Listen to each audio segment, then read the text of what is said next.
Hello and good afternoon. Welcome to another edition of Claim Your Justice on Facebook Live.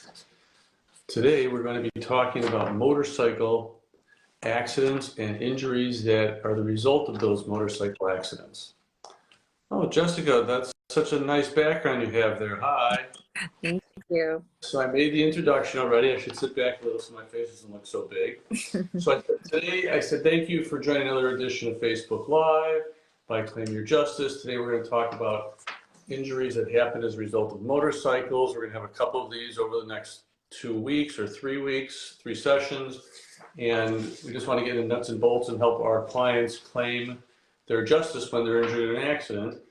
You can reach us at claimyourjustice.com or at 847-434-3555, or of course, here on Facebook. Jessica, what's our weather today? Our weather looks a little sunny. Yesterday was cold and rainy, right? What happens when it gets a little sunny and a little warmer? Lots of motorcycles come out. That's why this topic is ripe for discussion today, because there's going to be more motorcycles on the road. The drivers on the roads aren't going to be used to seeing those motorcycles because they've all been hibernating for the winter. The motorcycles have been. And so the spring month that we're going to get coming up here, probably end of April, early part of May, is when the higher frequency of motorcycle accidents occur and people are seriously injured who are driving those motorcycles. Right. I love motorcycles. I have friends who are avid motorcycle drivers, neighbors, relatives, and employees who are all avid motorcycle drivers. So this is a topic that's very near and dear to me. And I've had several cases where people have been injured on motorcycles, some not so serious, some very serious. So I take this matter very personally. I want to make sure that the community out there knows what to do in the event of an injury that happens as a result of a motorcycle accident. So let's go, Jessica. Any questions for me today? Yes. We're going to start off with, can you explain what loud pipes save lives means? Great. It's not a childhood rhyme or riddle. It's something that a client many years ago, possibly 2 decades ago, told me, and I didn't know what it meant. But I believe in loud pipes save lives, and the mechanics of the motorcycle are designed, and I believe it's the exhaust system is designed to have something called baffles on it, so that if you've ever heard near a motorcycle and you hear the driver turn the throttle on the handlebars and you hear a loud noise, that's loud noise is coming from the exhaust system, and it's intended to let you, me, other drivers on the road know that a motorcycle's out there, as opposed to a nice, soft, smooth-sounding motorcycle. I know some people may think that loud pipes save lives. Loud pipes are annoying, but I think all the community out there should practice loud pipes save lives, because, in fact, they do. How many motorcycle accident fatalities are there per year? Sadly, it's a growing number each year. And last year, 2021, the last year that data was compiled, there was more than 6,000. So think about that. Someone goes out in the morning, they breathe in the fresh air. They can't wait to get on the motorcycle. And then what happens? They go out on a drive and their family member gets a tragic call that their relative, friend, family member died in a motorcycle accident. So more than 6,000 of those calls were made just in 2021. And the number keeps growing. Especially with gas prices going up, motorcycles become more practical. Yeah. All right. Go ahead. What steps do we need to take when an injured motorcycle us to be their lawyer? Great. So once a client contacts us and says, we want to hire you to represent our family member who may have died in a motorcycle accident, or someone calls from the hospital bed, they were just in a motorcycle accident, we first want to make sure the client is going to get all the treatment that they deserve. There's sometimes so much treatment involved. Sometimes someone needs to be retrained on how to walk. Someone may be paralyzed and confined to a wheelchair. Someone may need to go to the Shirley Ryan facility out at Northwestern Hospital and go through rehab. So my primary goal with any client who's injured seriously in a case like this is to make sure they get the medical treatment that they deserve. There's sometimes, if a person's on public assistance, there may be some challenges to the extent of the medical services that they're entitled to.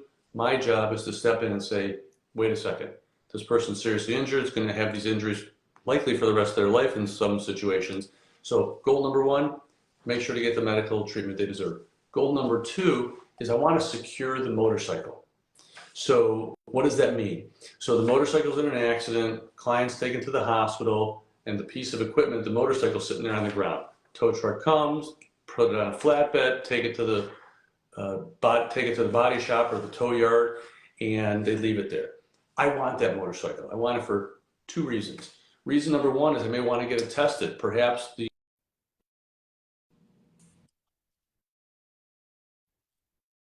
motorcycle serviced over the fall and winter months. They take it out for the first time, and perhaps the mechanic didn't tighten up what they needed to tighten up, and there's a problem. So I want to be able to investigate that in case I have another target defendant. The second reason is we've all heard the expression that a picture says 1,000 words. And it's true. You're looking at this picture, you can think of so many things that happened. But if I have the motorcycle and I can see the mangled, damage, perhaps there's even some blood spatter from the incident on the motorcycle, if I could show that motorcycle to a jury, in a potential jury trial, in that case, picture 1,000 words, motorcycle could be worth millions of dollars in extra value because the juror could actually see the devastation that the client may have suffered because of the damage to the motorcycle. Great question. Sorry.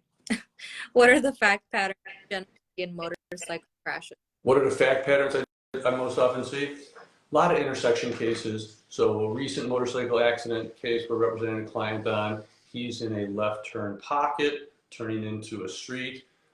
He's going southbound, wants to go eastbound, and driver coming out of the westbound traffic on the street he's turning eastbound on doesn't even pay attention, runs right into him. Why? Maybe the motorcycle's harder to see. It wasn't at night. Fortunately, our client was wearing a GoPro. We'll talk about that in a second. So I frequently see that. Another incident I see, and we may all see this while we're driving down the highway or the roads, is a driver in a car or a truck is switching lanes. Well, there could be a motorcycle in that lane they're switching into, and the driver doesn't pay attention, may be distracted. The motorcycle may be in the blind spot, but that's another type of frequent situation. And you also have cases where a driver is going too fast in a car or truck, motorcycle either slows down or the speed isn't what the driver of the vehicle, of the truck or car thinks, and runs into him from the rear, puts the motorcycle down. Really bad, but those are the three more common fact patterns we see. So during the next session, I want to talk about rights of a passenger who's on a motorcycle when a motorcycle is involved in an accident. We've had a couple cases like that, and there's extra additional rights that the passenger will have. So stay tuned for that. Remember, Claim Your Justice is here to protect you, family, friends, anytime you're seriously injured in a car, truck, motorcycle, workers' compensation, slip and fall, construction accident, any type of injury where you think you're seriously injured. You can contact us at 847-434-3555. We look forward to the next Claim Your Justice session. Jessica, thank you for the time. Love the background. Thanks, everyone. Bye-bye. Thank you.